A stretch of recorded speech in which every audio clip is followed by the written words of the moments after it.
Bonjour, bonjour. Alors aujourd'hui, je reviens avec un livre que j'ai terminé là il n'y a pas très longtemps. Un livre d'actualité sans l'être véritablement. J'avais dit que je reviendrais bientôt avec un livre d'actualité. C'est pas complètement vrai, mais attention, c'est pas complètement faux non plus. J'ai d'autres livres en cours. Et aussi des livres d'histoire, des livres de pop culture aussi là, que je suis en train de lire. Donc il y aura d'autres vidéos plus tard sur ces sujets, mais là je suis sur ma période actualité. Comme je le disais déjà dans les précédentes vidéos, c'est la rentrée littéraire oblige. Ça m'a donné envie de me plonger dans des livres qui sont sortis dernièrement. Ça n'est pas le cas de celui-ci. Le livre que je vais vous présenter aujourd'hui est sorti en mars 2022. Et si je le présente, c'est qu'il y a quand même un fond d'actualité dans sa thématique. Alors, il s'agit du livre 2027 de Daniel Conversano aux éditions Alba León. Donc je le disais, il est sorti, ça fait un sacré moment maintenant, en mars 2022. Mais c'est un livre qui parle de sujets d'hyper-actualité. Et donc c'est pour ça que ça m'intéressait de voir qu'est-ce qu'il avait à dire. Le titre est évocateur, 2027. Pourquoi 2027 avec une graphie amusante pour faire un clin d'œil en fait? Eh bien parce que dans ce livre, l'auteur va s'adresser à un candidat potentiel à la présidentielle de 2027. On va expliquer tout ça dans la vidéo. C'est évidemment intéressant parce qu'on est en 2025.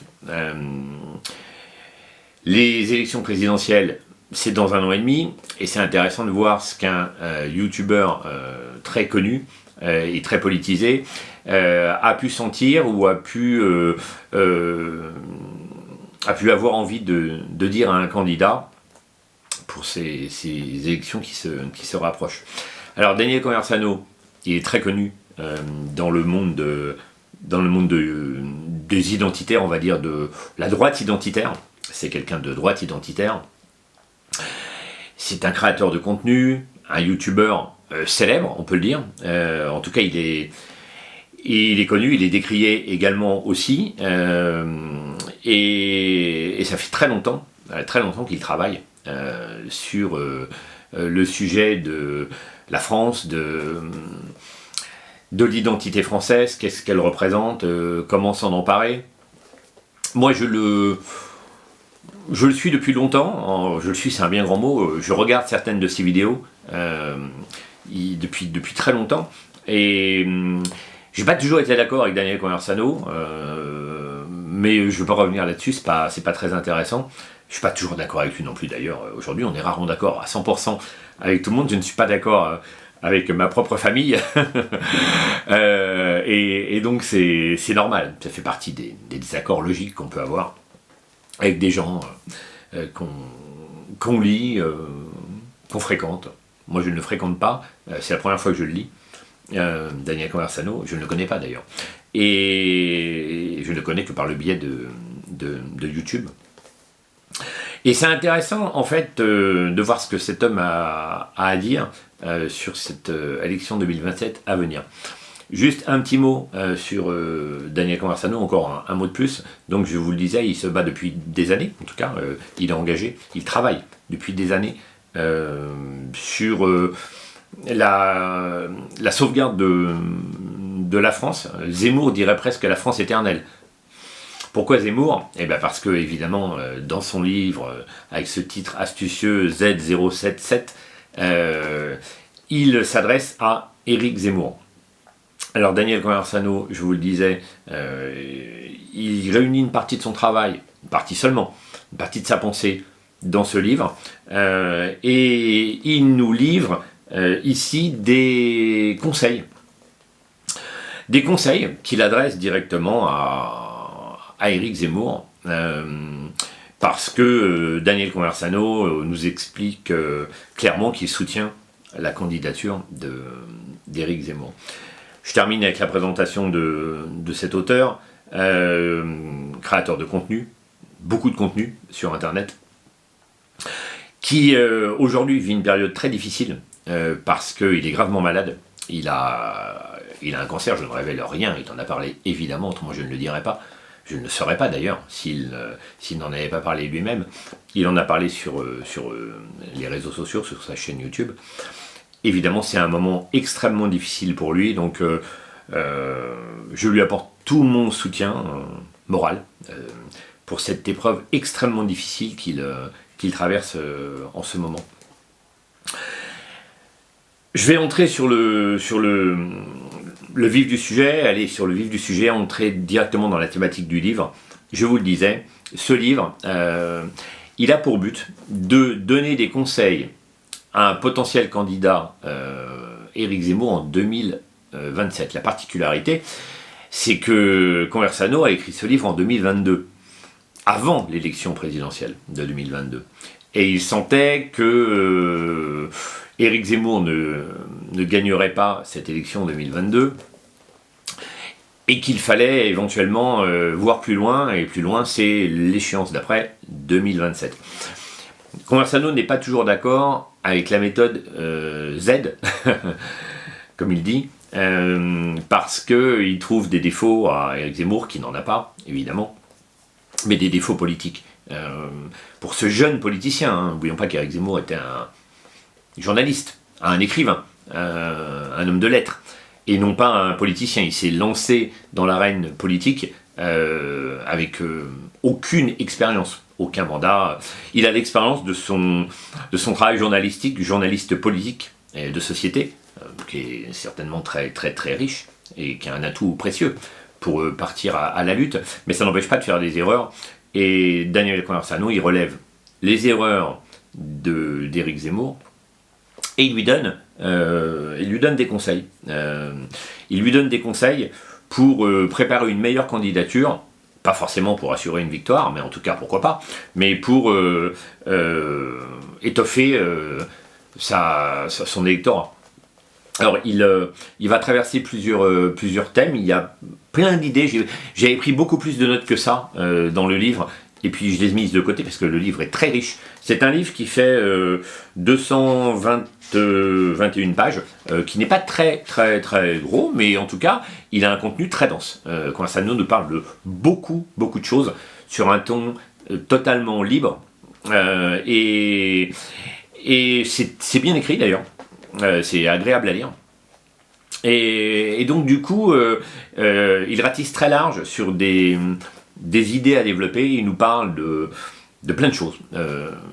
La particularité, une des particularités de ce livre, c'est que Conversano invente carrément des punchlines pour Éric Zemmour, ou carrément des citations, des paragraphes entiers où il donne de la matière à Zemmour dont le candidat pourrait s'inspirer pour parler de tous les sujets possibles concernant la France. Et donc il lui écrit des petits discours, c'est parfois bien senti, pour essayer de progresser tout simplement, hein, de gagner de l'électorat, comme je le disais tout à l'heure. Alors, il va essayer je vous le disais, de ratisser très large pour conseiller à Zemmour de faire telle chose, de bannir tel comportement. Entre autres, il nous dit, alors ce sont les grandes lignes, parce que vraiment il parle de beaucoup de choses, je ne vais pas tout évoquer.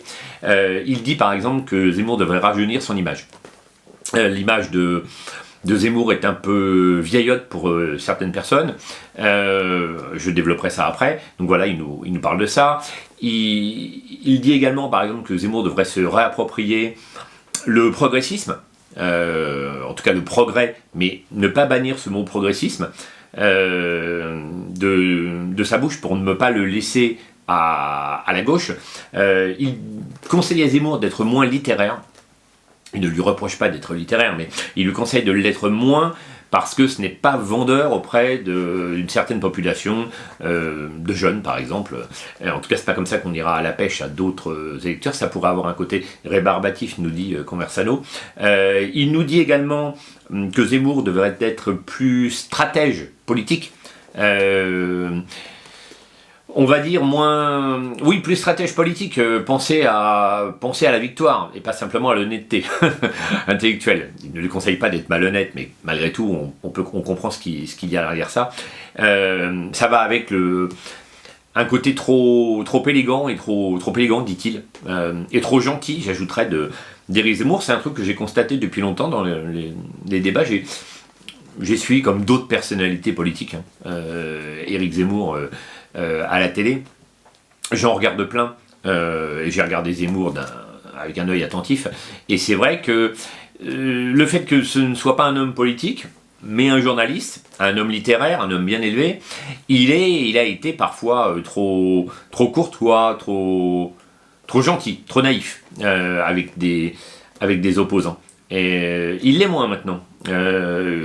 Enfin, c'est par période. Il l'est moins de temps en temps. Il retombe dans ses travers d'avant. Bon, c'est compliqué. Je pense que quand on n'est pas un homme politique né, c'est compliqué. Il parle également de Zemmour et de la culture, la pop culture, pourrait-on dire. Zemmour qu'en est un peu éloigné. Et c'est vrai qu'on remarque ça. J'ai remarqué ça à plusieurs reprises. Je me rappelle, je ne sais plus quel chroniqueur était aux côtés d'Éric Zemmour dans une émission. Il faisait des petites blagues sur Le Seigneur des Anneaux, le film, la trilogie, mais ça aurait pu être le livre, c'était pareil. Et Zemmour était complètement largué en fait. Il ne voyait pas trop où il voulait en venir. Alors, il avait entendu Le Seigneur des Anneaux, il savait ce que ça voulait dire. Je suis pas sûr qu'il l'ait lu, par exemple. Vu, je ne suis même pas sûr non plus qu'il ait vu les films. et donc, il est un peu éloigné de cette pop culture. Et ça, c'est dommageable pour la jeunesse. Je me rappelle que Zemmour évoquait il y a longtemps la perte de temps de regarder des mangas. Il ne comprenait pas l'univers des mangas, et donc du coup, ça aussi, c'est préjudiciable. Donc voilà, ce sont simplement deux exemples. Conversano en évoque plein d'autres dans ce livre. Et voilà les grandes thématiques. Les grandes thématiques de ce livre. Alors ça, ce sont les grandes idées de Conversano. Il présente d'autres idées. Il explique à ses lecteurs qu'il faut assumer son soutien à Zemmour quand on soutient Zemmour.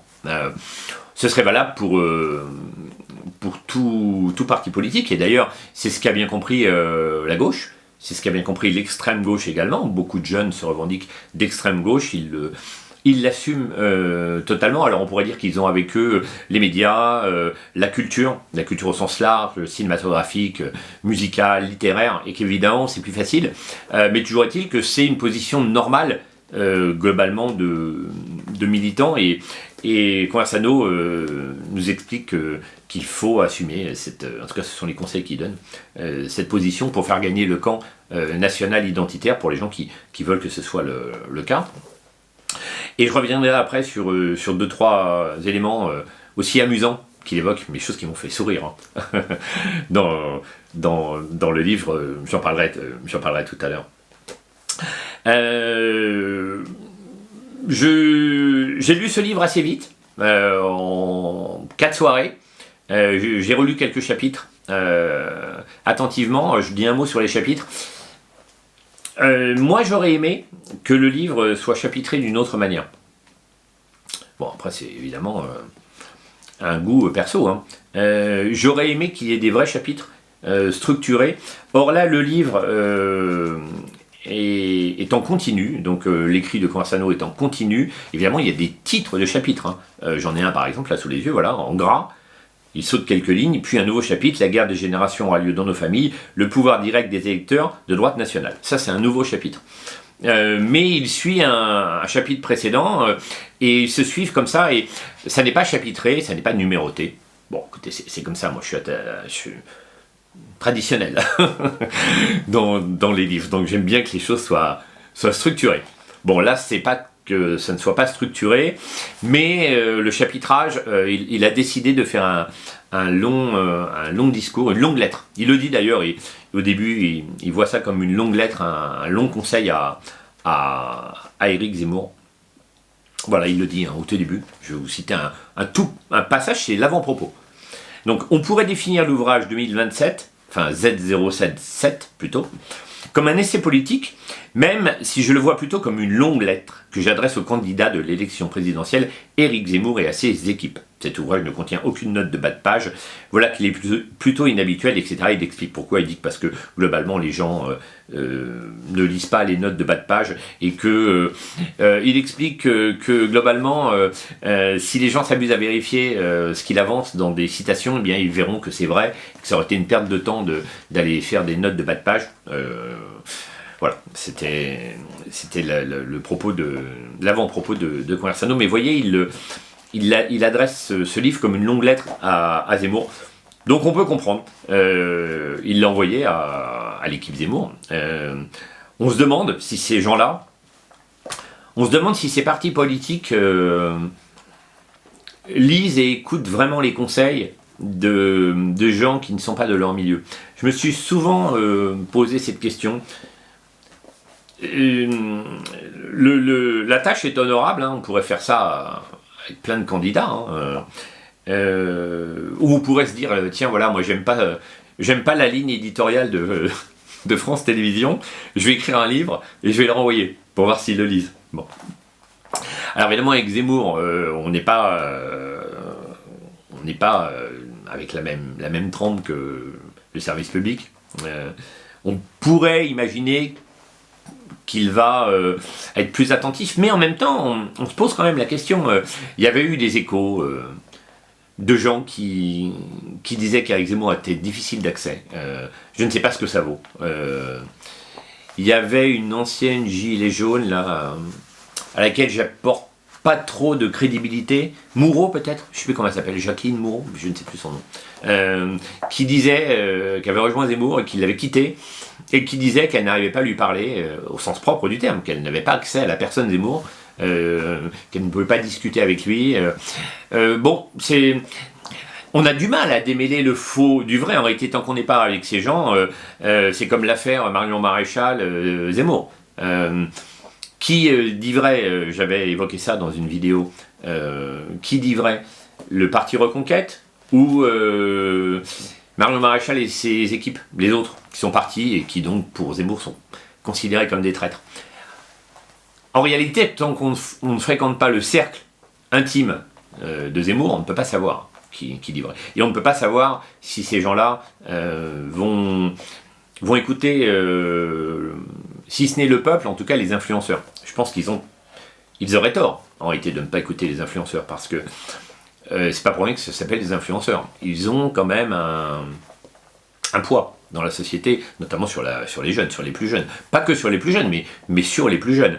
Et je pense qu'ils auraient tort de se priver de conseils. Ce serait vraiment sous-estimer le 21e siècle et son nouveau mode de communication. Alors Zemmour à Reconquête avait fait un matraquage un petit peu sur les réseaux sociaux, comme d'ailleurs Mélenchon le fait également, hein.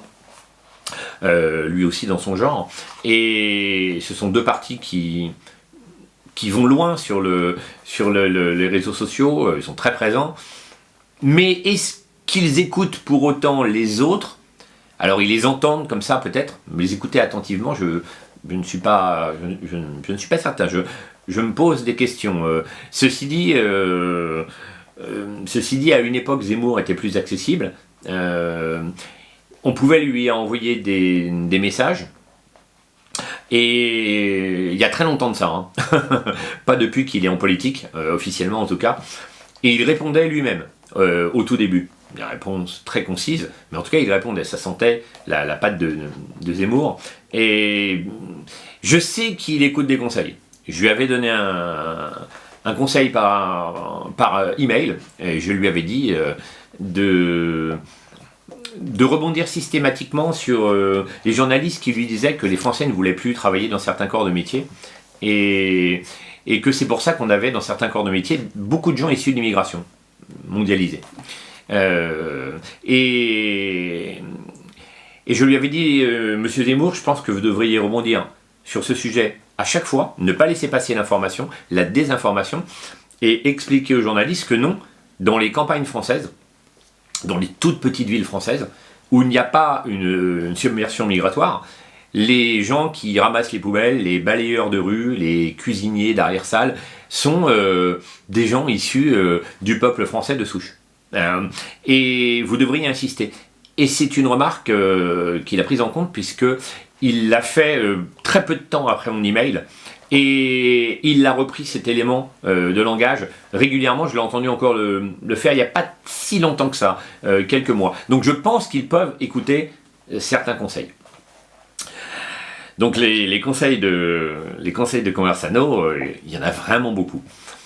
Maintenant que j'ai lu le livre, et qu'on est en 2025, et puis en mars 2022, je pourrais constater qu'effectivement, l'équipe de Zemmour a peut-être bien lu le livre de Conversano et a peut-être chopé quelques conseils, parce que j'ai l'impression qu'il y a quelques éléments, pas tous hein, évidemment, quelques-uns, même si moi j'écoute pas Zemmour tout le temps, hein, c'est une fois de temps en temps, j'ai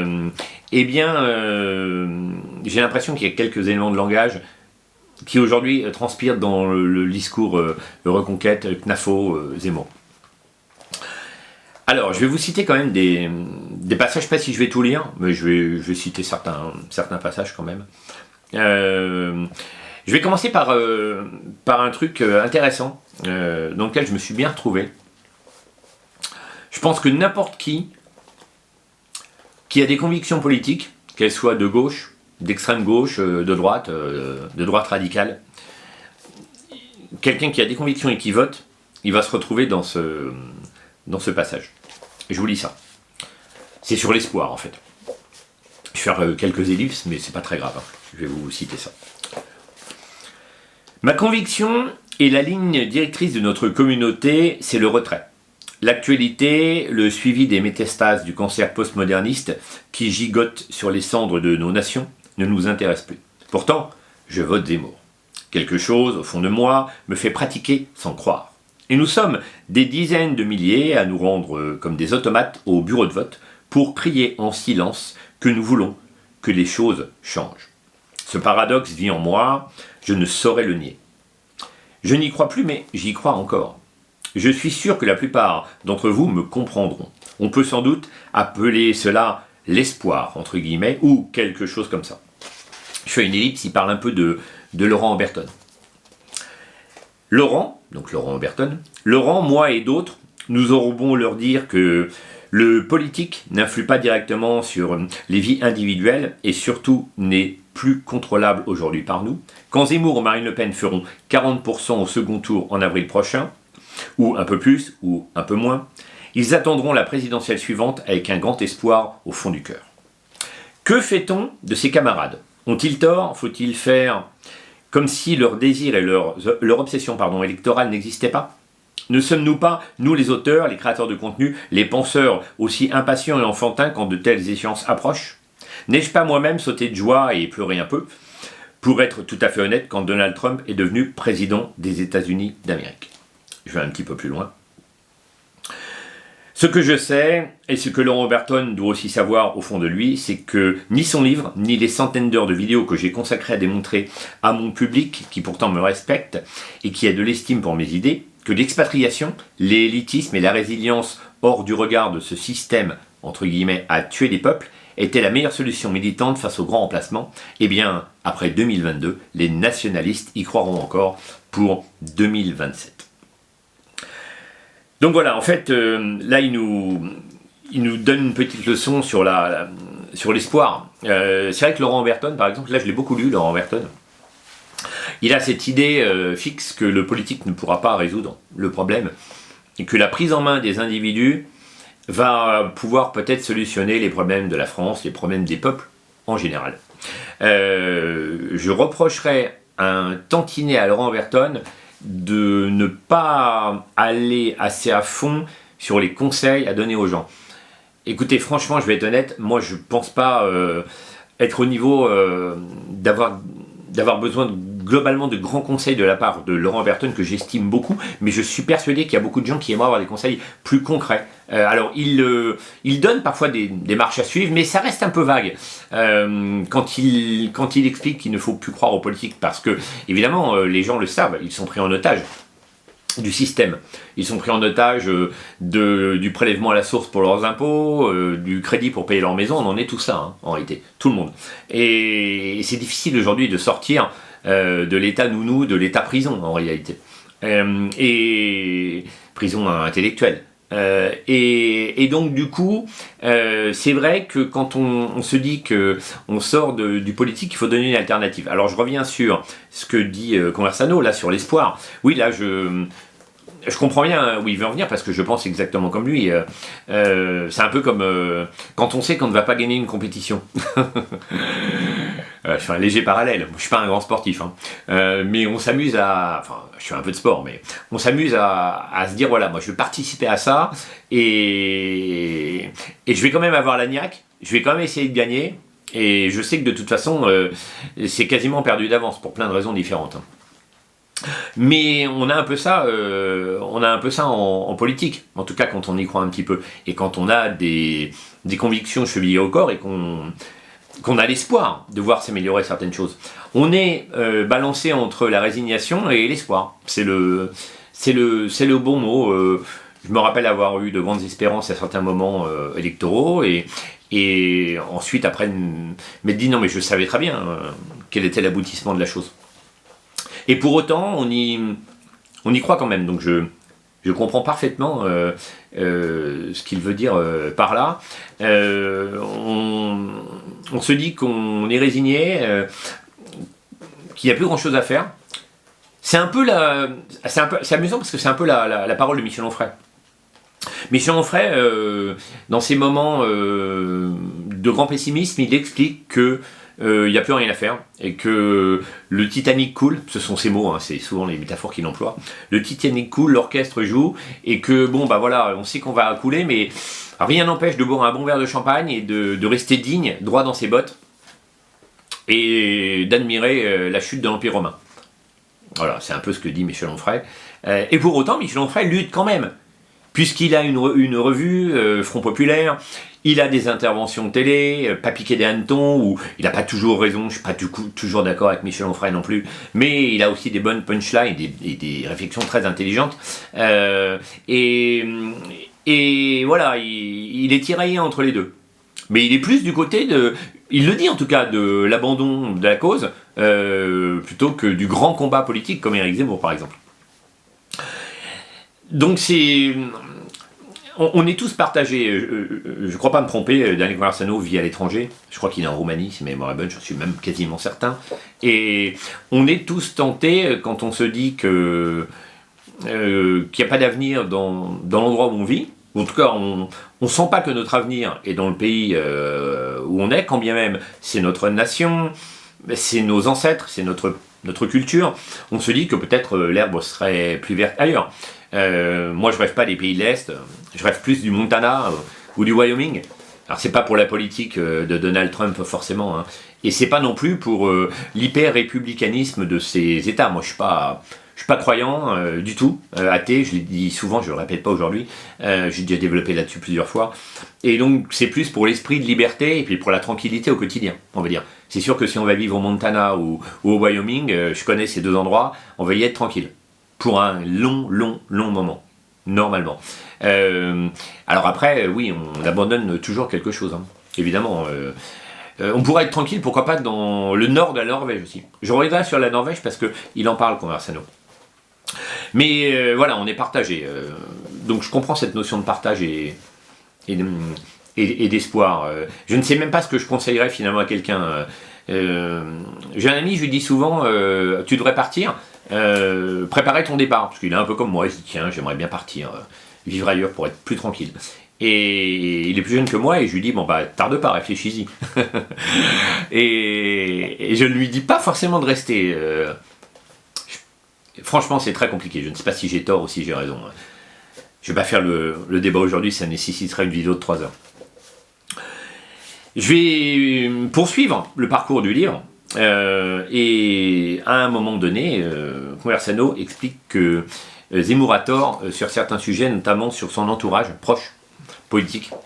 Et je vais vous lire le passage et on va en parler un petit peu après. Donc le chapitre s'appelle « Le conservatisme est déjà mort ». Savez-vous ce qui est moins excitant qu'une campagne politique qui démarre avec le soutien de Christine Boutin, Jean-Frédéric Poisson et Philippe de Villiers? Réponse: rien. Chez moi, cette étiquette, entre guillemets, vieille droite, qui n'a fait que perdre, fermez les guillemets, dès le début de ce qui devait être un feu d'artifice, a eu l'effet immédiat de me faire débander. Le meilleur résultat de Villiers,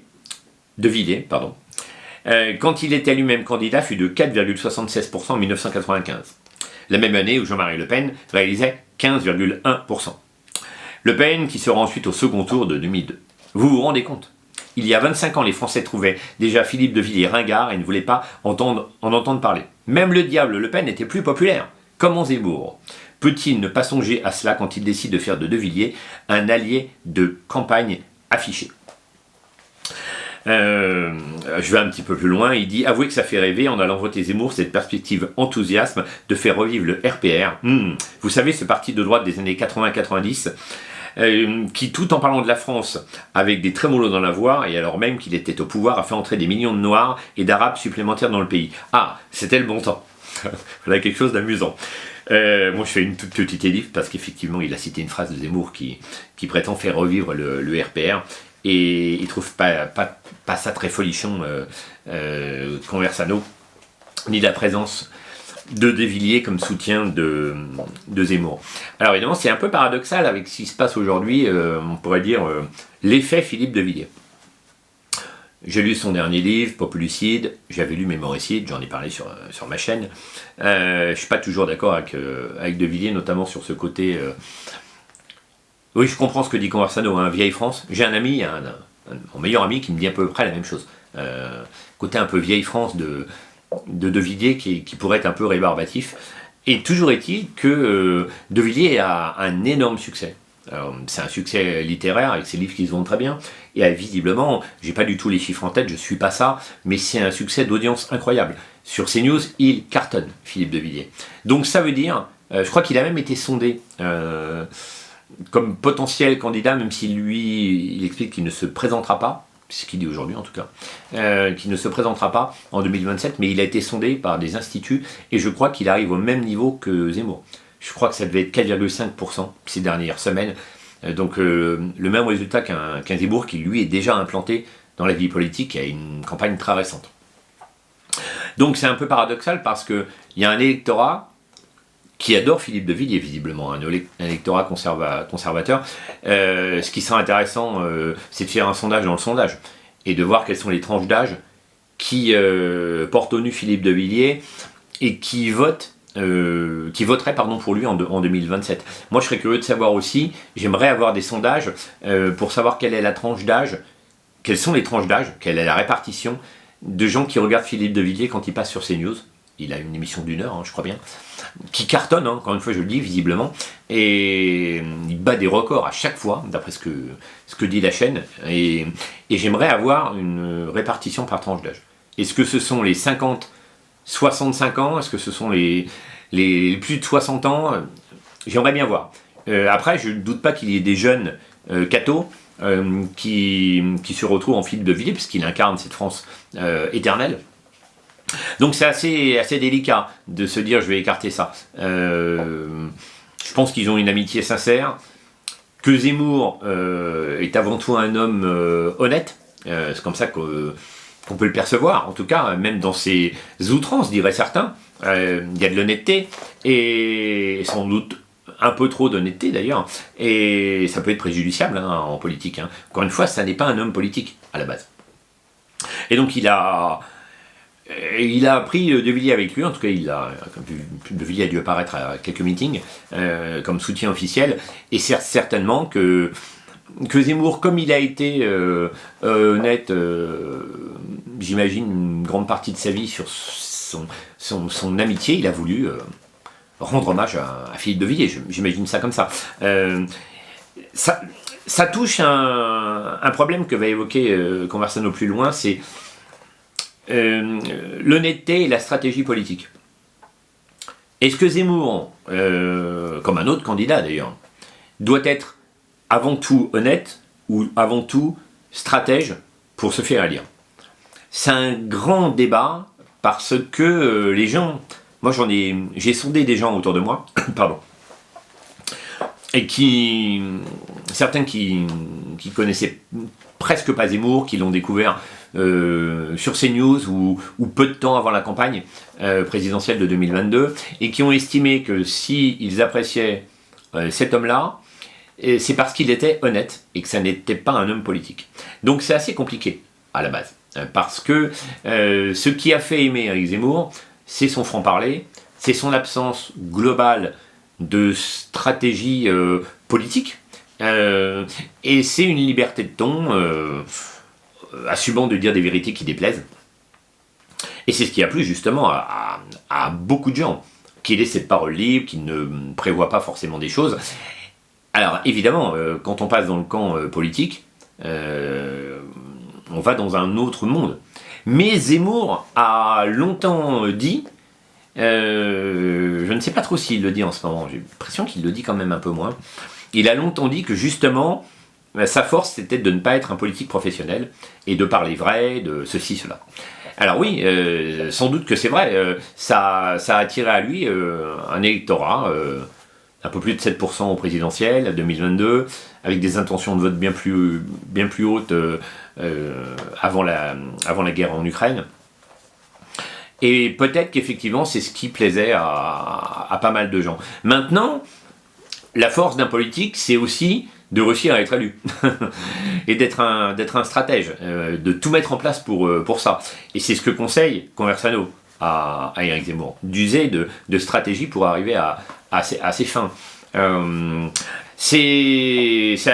Évidemment, c'est intéressant. On ne peut pas se dire que Zemmour doit rester comme ça, puisque visiblement, ça n'a pas suffi.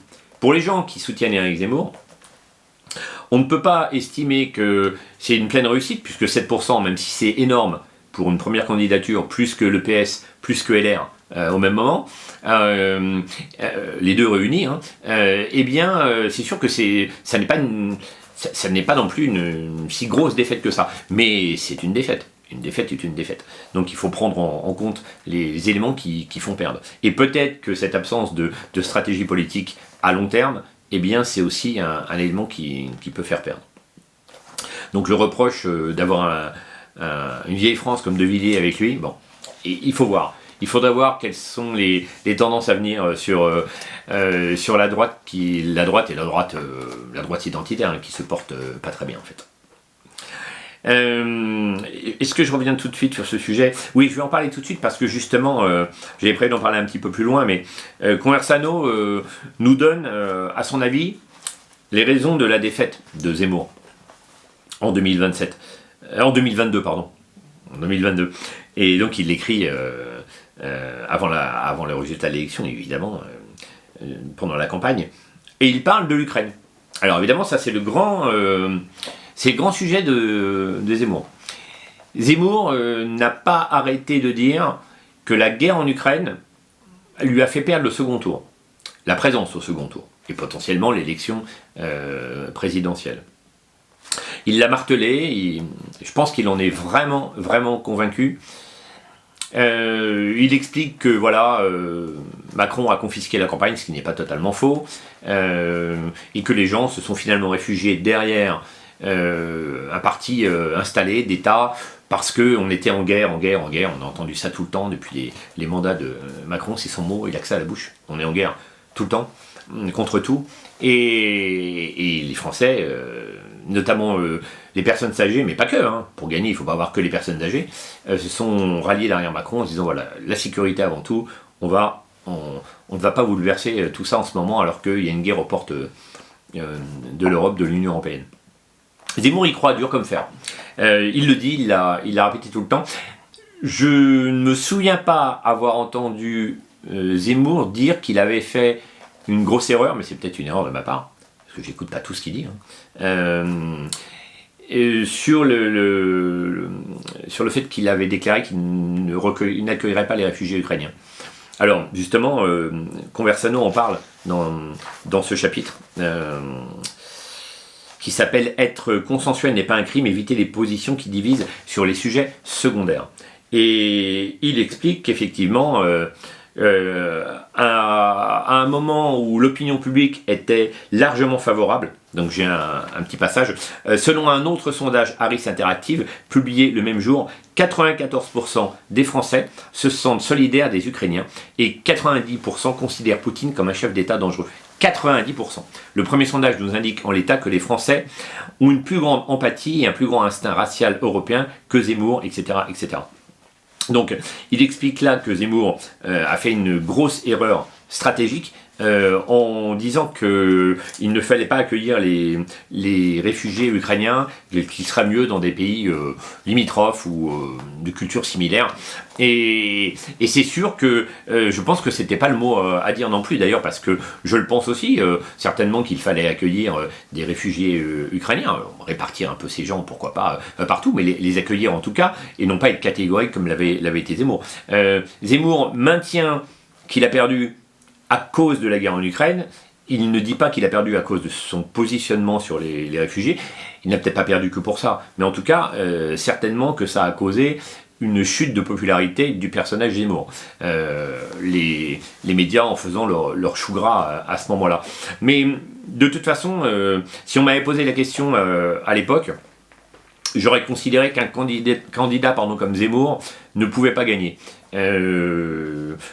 Je suis raccord avec Daniel Conversano là-dessus. Même si, je reviens sur le début, on a l'espoir quand on se dit tiens, moi je soutiens Mélenchon, j'aimerais bien qu'il gagne, ah il a encore perdu, mais j'y crois pour la prochaine fois. C'est pareil pour Zemmour, c'est pareil pour tout le monde en fait.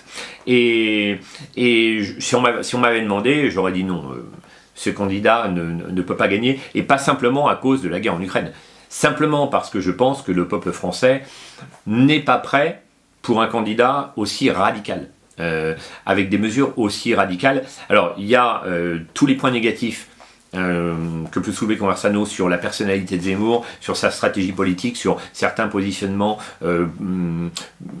pour aller à la pêche aux électeurs. Mais il n'y a pas que ça. Même si on entend à droite à gauche, plutôt à droite, que la France est justement n'a jamais été aussi à droite, d'accord.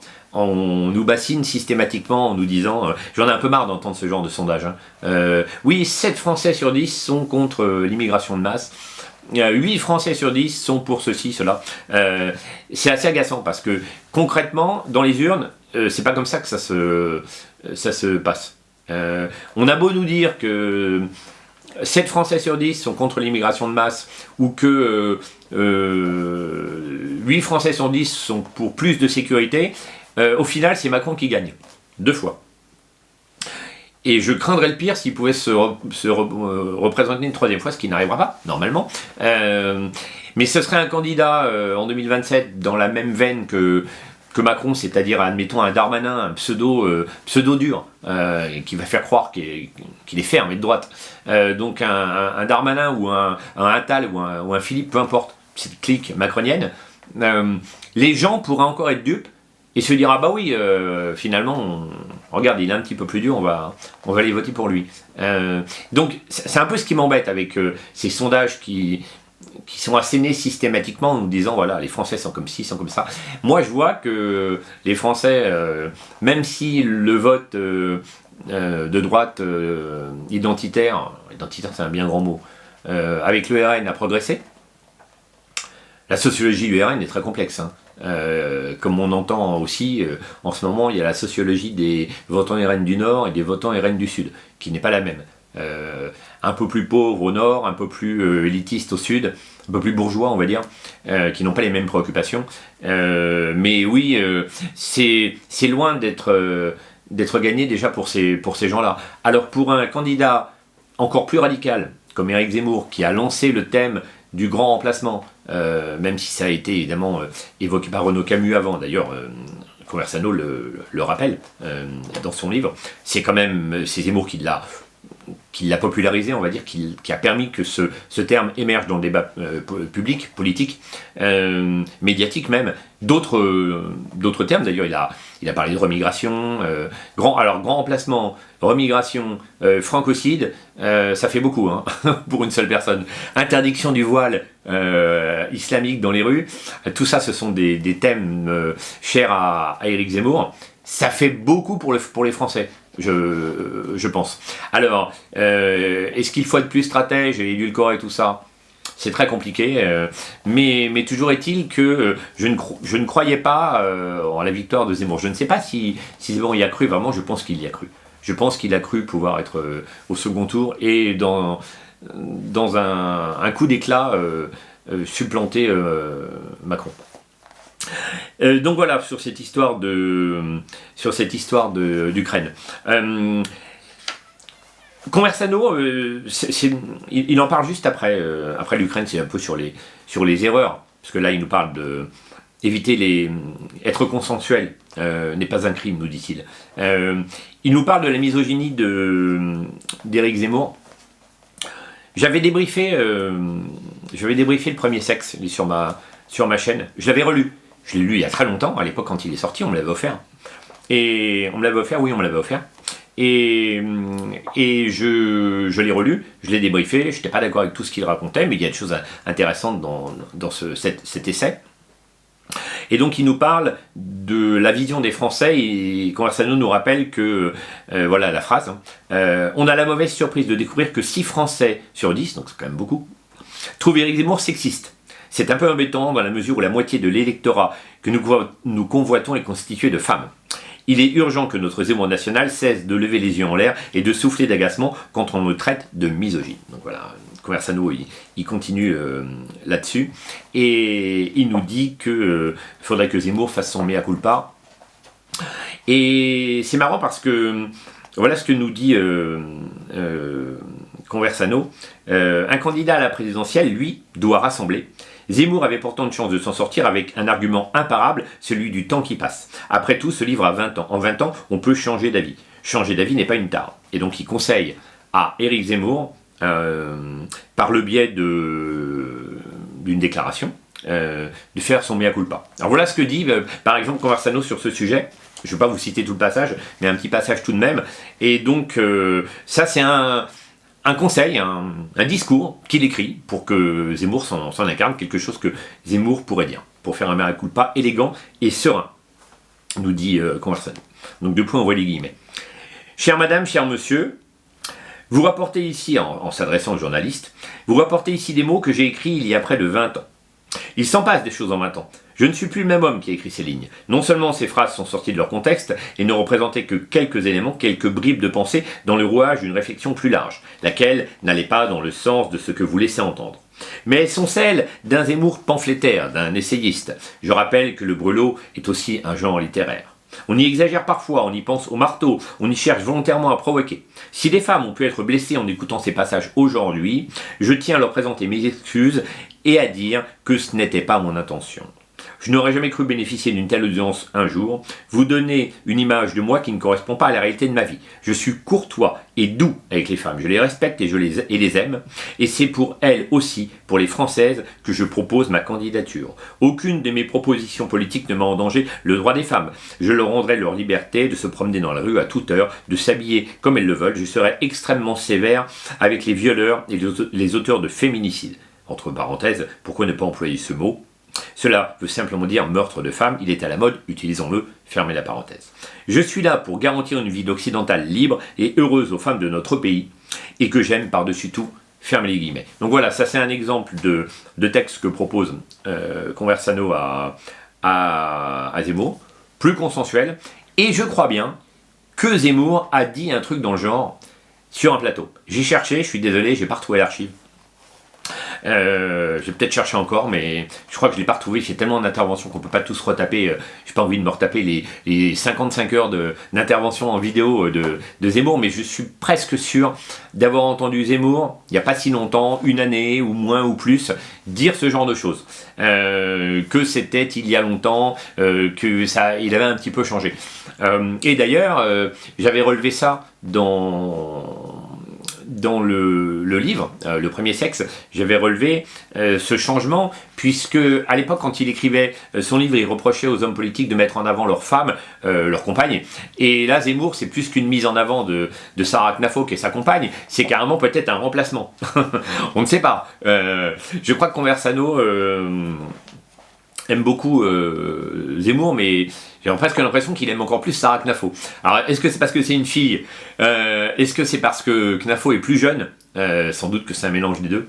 Et donc, il soutiendra évidemment une candidature de Sarah Knafo en 2027. Moi, je serais plus partagé sur l'histoire. Non pas que j'aime pas Sarah Knafo, hein. Mais en tout cas, je sais pas, elle me plaît moins que Éric Zemmour. Si on me demandait, voilà, tu veux soutenir quel candidat, on te donne des listes, regarde sur le papier, regarde les interventions. Sarah Knafo est efficace, mais Zemmour c'est Zemmour. Il a un côté, posé, élégant, littéraire qui me parle plus. Mais là, évidemment, je rentre dans les travers que Conversano reproche à Zemmour, d'être justement trop élégant avec les adversaires, hein, trop posé, trop littéraire. Je pense qu'il faudra un mélange des deux. Moi, j'aimerais, dans l'idéal, si on me posait la question sur Zemmour, j'aimerais qu'un candidat comme Zemmour prenne du punch de Sarah Knafo, et c'est facile pour lui, puisque je ne sais pas s'ils vivent ensemble, en tout cas c'est sa compagne, et sûrement sa première conseillère. Donc il a juste à faire un petit peu de travail sur lui. D'ailleurs, Conversano le dit, il faut que Zemmour travaille. Il faut travailler, il faut le prendre sur soi, il faut absolument progresser. Et c'est ce qui me séduirait le plus en réalité. Donc voilà, sur ce petit point. Il donne plein de conseils, hein. Je ne vais pas tous les citer, mais je vais vous reparler encore de deux, trois petites choses. Il parle par exemple du progrès, je le disais tout à l'heure, dans un chapitre qui s'intitule « Un autre progrès, accompagner les Français vers l'avenir en les faisant rêver ». Ce qui est une bonne chose d'ailleurs. On a tous besoin de rêver, on a tous besoin d'espoir. Si on vit dans le pessimisme absolu, on ne vit plus. Ou on survit, ou on pense au suicide, ou on n'a plus aucune motivation. Donc il faut donner de l'espoir aux Français. Et effectivement, le progrès ne devrait pas être synonyme de catastrophe. Alors c'est triste parce que la gauche et l'extrême gauche se sont emparés du progrès et du progressisme depuis très longtemps. Et donc on en fait un instrument, un outil qu'ils utilisent. Évidemment, ils sont suivis par toute une cohorte de scientifiques, de gens qui travaillent dans la technologie et qui, pour rester bien pensants globalement, ne vont pas se risquer à dire, quand bien même il y en aurait, qu'ils sont d'ultra-droite. Donc ils restent très consensuels et ils préfèrent soutenir, en tout cas ne rien dire. Donc qui dit mot consent, hein, c'est un peu dommage. Et c'est vrai que cette manière de reprendre les rênes du progrès, eh bien, ce serait une bonne chose. Alors Zemmour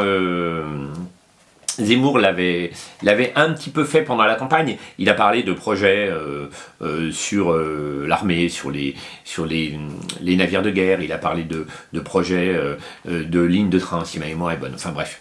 Là, j'ai vu que depuis peu de temps, il s'empare un peu plus de l'IA. Un petit peu. Ça commence à frémir. Ils en parlent un petit peu plus. Ils commencent à s'emparer de ces sujets. Bon, je reprends, parce que j'ai une petite coupure. À cause de ma caméra qui surchauffe. Quand on a du matériel moyen, c'est toujours embêtant. Donc je reprends sur cette histoire de progrès, et donc Conversano conseille à Zemmour, pour aller chercher le vote des jeunes, de parler davantage de progrès, de se réapproprier le progressisme et de ne pas le laisser à la gauche. Il lui reproche de souvent promettre l'horizon pré-1968, de restaurer la France d'avant, que la France d'avant, ça ne fait pas forcément rêver, quand bien même il y a du vrai là-dedans, hein. Il y avait des choses qui étaient mieux avant 1968, en tout cas avant la déconstruction d'une partie de la France, mais il y avait des choses moins bien également, bien sûr. Et donc en ne disant systématiquement aux gens que c'était mieux avant et qu'il faut revenir à avant mai 68, ça ne va pas faire rêver forcément les gens. Et se réapproprier le progrès, c'est une bonne chose. D'ailleurs, un peu plus loin dans le livre, je ne vais pas tout vous lire, hein, vous lirez ça vous-même. Conversano va sur le terrain de la sexualité des jeunes Français et explique que Zemmour devrait s'emparer également de ce sujet qui est lié à 1968, hein, avec la libération sexuelle, et expliquer que oui, la libération sexuelle, c'est une bonne chose, mais pondérer cela, enfin voilà, avec certaines limites, et vous lirez ça, c'est assez intéressant cette partie aussi que Conversano aborde. Donc voilà, sur le progrès, il n'a pas tort. Il donne des conseils, il donne des grands projets à Reconquête, à Éric Zemmour. 5 projets qui pourraient être dans un ordre. Il y a plein de projets, mais il en donne quelques-uns comme ça. Il parle par exemple de l'amélioration dans le domaine des transports. Il dit pourquoi pas un projet qui est déjà lancé en Italie avec des hyperloops qui iront à 1200 km/h pour faire un Paris-Marseille en très peu de temps par exemple. Entrer sur le marché de la création de smartphones avec l'objectif de proposer une alternative française à Apple et Samsung dans quelques années. Évidemment, tout ça, ça fait rêver. Tout ça, c'est la vision du monde de demain. Donc c'est évidemment très très important. Il parle de l'exploration spatiale, d'envoyer une équipe européenne sur la Lune. Il parle d'allouer un budget à la recherche pour l'allongement cellulaire de la vie humaine. Il parle aussi de la domotique, de la robotisation au quotidien. Donc voilà, ce sont des grands projets. Il y en a d'autres hein, à mettre en place. Il y en a sûrement plein à mettre en place. Et effectivement, ce serait bien qu'on ne laisse pas le progrès à la gauche ou à la Chine. Ou aux États-Unis d'ailleurs, qui ne sont pas forcément que des amis. Ce ne sont pas des ennemis sur le quoique, j'allais dire, ce ne sont pas des ennemis sur la culture. C'est un peu des ennemis sur la culture. Les Américains ont tenté de remplacer la culture mondiale par leur propre culture en la balançant partout, mais elle a été acceptée. D'ailleurs, Conversano en parle à un moment donné, c'est assez intéressant. Je vais vous lire ça, c'est sur la pop culture. Et il reproche à Zemmour de ne pas être très branché pop culture, et je pense qu'il a raison. Moi aussi, je fais ce constat-là depuis un moment. Et voilà ce qu'il dit. Je vais vous lire un petit passage. C'est assez intéressant. Alors, en un mot, la culture d'aujourd'hui, et notamment celle qui construit l'identité de la jeunesse blanche, est transnationale. Elle n'est pas anti-française en tout point. Elle n'est d'ailleurs pas pensée pour l'être. Et elle est le fruit de nombreuses influences. Parfois, elle est uniquement étrangère parce que dans tel ou tel domaine artistique, les étrangers vont proposer de meilleurs produits. Les Anglais sont imbattables en pop musique. Les films d'arts martiaux sont le terrain quasi exclusif des Chinois. La mode vestimentaire des bobos de droite comme de gauche reste milano-parisienne. Elle y est plus raffinée en France et en Italie, c'est une évidence. Donc je fais une petite ellipse. Il nous parle de tout ça. Et il poursuit plus loin. Ce n'est pas parce que les jeunes blancs de France aiment se faire des après-midi McDonald's, américains, et jeux vidéo, souvent japonais, en écoutant des musiques contemporaines dont une partie est française d'ailleurs, et ce n'est pas parce que les chansons et leurs paroles font dans le droit de l'homisme qu'elles sont mauvaises. Nous reconnaissons tous le génie musical de John Lennon, même si ses paroles chantaient une paix impossible entre les peuples. Oui, c'était entre parenthèses, fermez la parenthèse. En somme, ce n'est pas parce que la culture occidentale est plurielle qu'elle est vide de toute substance, ou que ceux qui la consomment sont à blâmer. Donc voilà, il continue là-dessus pour que les 18-30 ans, voire un peu moins, comprennent que effectivement, il n'y a pas forcément de mal à regarder des films américains qui sont souvent meilleurs. Comme le dit Conversano, je suis entièrement d'accord avec lui, ça fait déjà bien longtemps que c'est le cas, ou joue à des jeux japonais parce qu'ils sont aussi souvent meilleurs, pas toujours, hein, mais souvent meilleurs, plus variés en tout cas que ce qu'on pourrait produire chez nous. Donc c'est un terrain sur lequel il conseille à Éric Zemmour et à Reconquête d'aller pour récupérer des votes en fait, simplement pour que les jeunes s'approprient la politique en se disant bah voilà, ce candidat nous parle de jeux vidéo, il nous parle de progrès robotique, d'IA. Voilà, il est intéressant et en plus il dit des choses dans lesquelles on peut se retrouver et pas simplement parler de la France telle qu'elle était avant et de l'histoire de France. Il y a un truc amusant là où Conversano il s'adresse à ses lecteurs. Donc le chapitre s'intitule « La guerre des générations a lieu dans nos familles. le pouvoir direct des électeurs de droite nationale. Et donc, il explique globalement comment il faut faire pour aller à la pêche aux vieux. Parce qu'il y a beaucoup de personnes âgées qui ont voté pour Macron. Et lui, il explique qu'il faut absolument défendre ses idées, qu'il faut même les crier. Il est convaincu qu'une idée qui parcourt la société, elle va faire son chemin. C'est pas faux, hein. On voit avec le grand remplacement. Hein. C'est sûr qu'il était inenvisageable d'entendre ça à tout bout de champ partout. Je me rappelle avoir vu des émissions avec Christine Kelly, il y a très longtemps, quand Zemmour était chroniqueur, où elle le censurait pas, mais elle le modérait systématiquement en disant non, mais grand remplacement, nous n'adhérons pas à cette théorie. C'est assez amusant parce qu'aujourd'hui, en 2025, plus jamais elle ferait ça.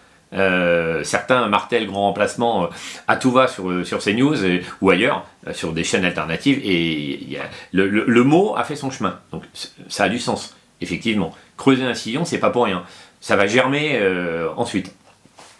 Et là, il donne une technique amusante, ça m'a fait rire, pour gagner le vote des personnes âgées. Alors écoutez bien, voilà ce que nous conseille Daniel Conversano. Ce que les électeurs de Zemmour ont pour mission de faire dans la perspective de 2027, c'est de se joindre aux forces militantes, entre parenthèses souvent minoritaires, en travaillant à créer chacun de leur côté une rupture dans la société et un chantage affectif au sein de leur propre famille. La balle est dans votre camp, et Zemmour ne peut pas tout faire à lui seul, ni aucun autre candidat. C'est vous qui devez dire à Mère Grand que si elle ne vote pas droite nationale, elle ne vous reverra plus. Et ne reverra plus ses petits-enfants. Que si elle a décidé de détruire leur avenir en faisant venir par son vote des millions de Noirs et d'Arabes supplémentaires, elle ne mérite plus vos visites de courtoisie. Et c'est ainsi qu'il faut l'exprimer pour que l'électrochoc fonctionne. Ça fait mal au cœur, hein. Vous savez ce qui me fait encore plus mal au cœur qu'une engueulade avec Mamie Gauchias, le Bataclan. Bon, voilà, il continue plus loin. Alors, j'enregistre cette vidéo le 13 novembre, jour anniversaire des attaques du Bataclan. Donc ça a encore plus de sens aujourd'hui ce que dit Conversano. Et effectivement là ça m'a amusé parce que oui, il explique que les personnes âgées sont très attachées à leur bien-être futur parce qu'elles vieillissent, elles se sentent faibles, elles n'ont pas envie de finir seules et qu'il faut les prendre par la corde sensible en disant mamie attention tu ne me reverras plus, papy attention tu vas finir tout seul en EHPAD, c'est pas moi qui te soignera. Donc c'est amusant mais c'est pas bête. C'est pas bête. Moi-même pour d'autres causes je me suis souvent disputé avec ma famille et je pense que ça a du sens. Quand on a envie de défendre une cause, il faut y aller cash. Il ne faut pas faire des ronds de jambes tout le temps.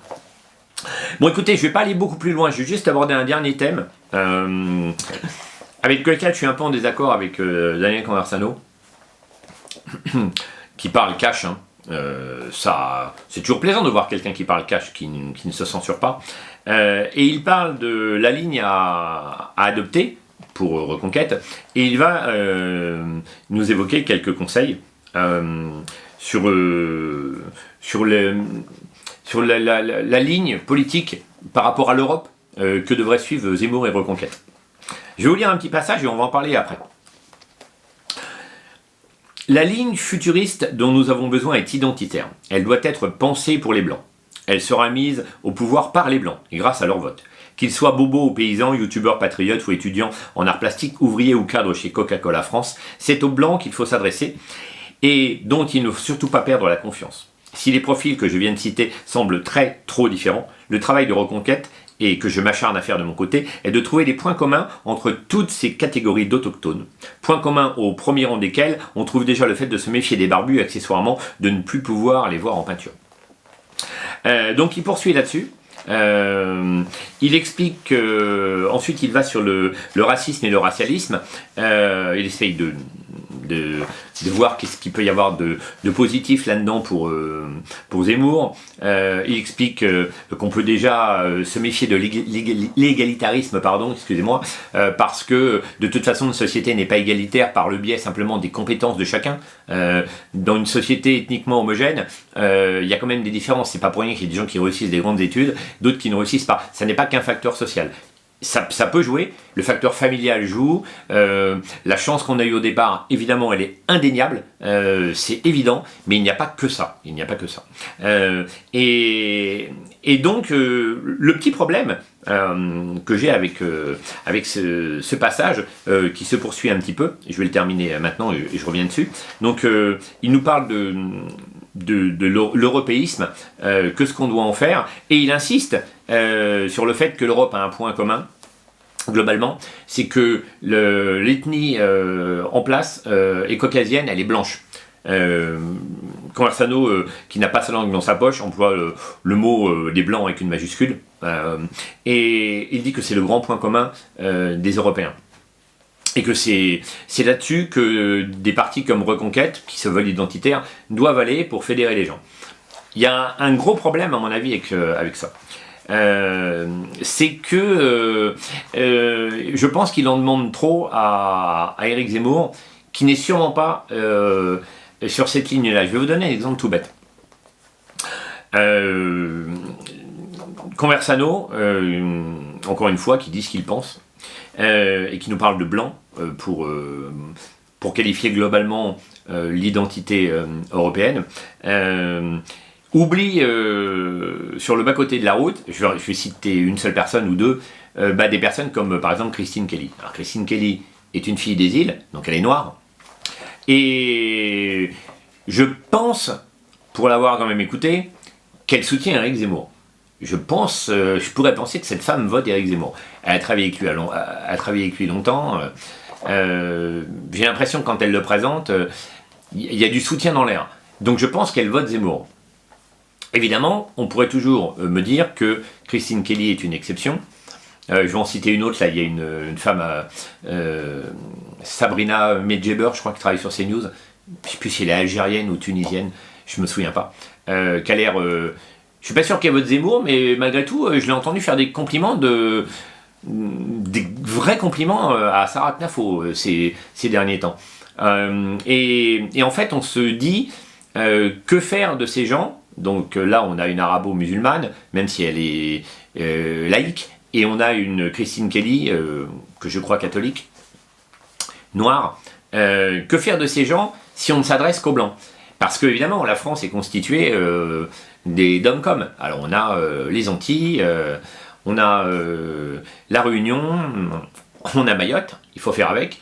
On a le melting pot de la Réunion, c'est ce que j'ai dit. On a Wallis et Futuna, on a Tahiti. On a Nouméa, enfin la Nouvelle-Calédonie, pardon. Où là aussi il y a un grand mélange. Donc c'est très compliqué parce que si Zemmour orientait une politique, je ne pense pas qu'il ait envie de le faire, sur la valorisation de la culture blanche, déjà que cet homme a du mal à s'en sortir politiquement, je ne suis pas certain que ce soit la bonne méthode pour lui de progresser dans les sondages. Alors après, c'est un peu contradictoire, parce que Daniel Conversano nous dit que Zemmour doit être plus stratège pour arriver à ses fins. Et en même temps, là, il lui demande d'être extrêmement cash sur un sujet très clivant et difficile à aborder. D'ailleurs, regardez, si on s'intéresse un petit peu au RN, Marine Le Pen, je pense que c'est la ligne du RN, hein. Moi je ne les suis pas forcément beaucoup, ces gens, mais je connais les grandes lignes. Eh bien, elle pose, elle a déjà posé en photo avec des femmes voilées, ça ne lui pose pas de problème, elle n'est pas racialiste le moins du monde, donc ça ne l'intéresse pas. Zemmour l'est sans doute de plus, d'ailleurs Zemmour a déjà déclaré qu'il était de plus en plus essentialiste. On comprend ce que ça veut dire. Je crois qu'il l'avait dit face à Michel Onfray. Onfray avait dit, ah oui, j'ai cru remarquer, oui. Et c'était au sujet de l'identité propre des peuples, en réalité. Et Zemmour a certainement une réflexion là-dessus. Maintenant, je pense qu'il reste, sans être chrétien, universaliste, mais ça nous renvoie à son dernier livre, La messe n'est pas dite. Zemmour, qui est juif, est un juif qui croit au christianisme universaliste, en tout cas qui pense que le christianisme est la clé de sortie de la crise d'aujourd'hui française. Et je ne pense pas que, puisqu'il s'adresse avec son dernier ouvrage, La messe n'est pas dite, à des gens en leur disant voilà, la clé du succès c'est l'assimilation, ce genre de choses. Je ne pense pas qu'il puisse aller sur le terrain de Conversano en disant la pensée blanche en Europe. Je pense que ça ne peut pas fonctionner. Ça ne fonctionne pas d'ailleurs non plus aux États-Unis. Donald Trump, tout radical qu'il est entouré de plein de gens de races différentes. Il a des Noirs, il a des Sud-Américains, il a des Asiatiques. J'ai regardé des meetings de campagne de Trump. J'en avais parlé un petit peu il y a longtemps.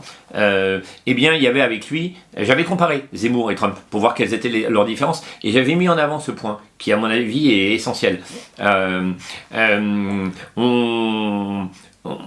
Il met en avant des gens de toute culture et de toute ethnie, pardon, de toute race. Et je me demande si Zemmour finalement ne finira pas par faire pareil. D'ailleurs, dans les rangs de Reconquête, même chez des gens qui vont le représenter à droite à gauche, il y a des gens des îles, il y a des Noirs des îles qui travaillent avec lui. Je ne sais pas s'il y a des Asiatiques, j'ai pas trop fait attention, mais en tout cas il y en a certainement. Et toujours est-il que Zemmour, qui n'est pas un assimilationniste, absolutiste, dans le sens où il ne veut pas assimiler tout le monde. Il est quand même pour l'assimilation. Donc ce que demande là Conversano à Zemmour, je pense que c'est trop pour un Zemmour même de 2027. Bon, décidément, j'ai des problèmes aujourd'hui avec mon appareil, hein, j'ai encore un problème de surchauffe, bon, excusez-moi. Je termine, donc je disais que voilà, je suis pas sûr que Zemmour puisse aller sur ce terrain-là, que ce soit une bonne chose pour lui en réalité. Mais c'est à réfléchir. Écoutez, voilà, je vais conclure avec ce livre. Conversano conseille à Zemmour d'aller sur le thème de l'Europe, l'européanisme, de montrer qu'il est européen, qu'il est attaché aux valeurs de l'Europe, de la culture européenne, il explique que ça peut rassurer aussi les personnes âgées qui n'ont pas envie de sortir de l'Europe, mais je ne crois pas que Zemmour d'ailleurs parle de Frexit, il n'est pas comme De Villiers ou comme Michel Onfray qui eux parlent ouvertement de Frexit. Zemmour n'en parle pas, il dit plutôt qu'il... Le cas échéant, il s'asserait sur les lois européennes. En gros, pour faire simple. Écoutez, voilà, 2027, Z0Z7 de Daniel Conversano. Il y a beaucoup de choses intéressantes dans ce livre. On n'est pas forcément d'accord, comme vous l'avez vu, avec tout. On ne peut pas être toujours d'accord avec ce qui se dit dans un livre, encore plus un livre politique, parce que c'est un livre politique.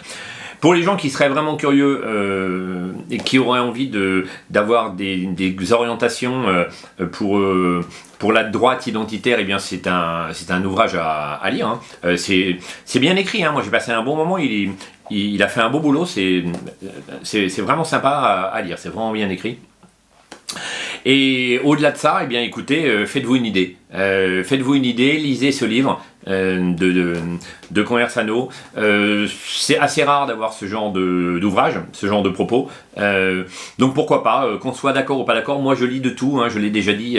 J'avais reçu des emails pas toujours sympathiques sur ma chaîne quand j'avais débriefé Zemmour et De Villiers, et même Oberton d'ailleurs, parce que c'était des gens qui avaient vu d'autres vidéos que j'avais pu faire, des vidéos d'histoire, des vidéos de romans, et qui m'avaient dit « Ah oui, c'est dommage, j'avais bien aimé ce que tu avais fait, mais là c'est pas possible. » Moi je lis de tout, hein. Je pense que l'époque veut qu'on lise de tout. Il ne faut pas tomber dans la censure, il faut pouvoir tout lire.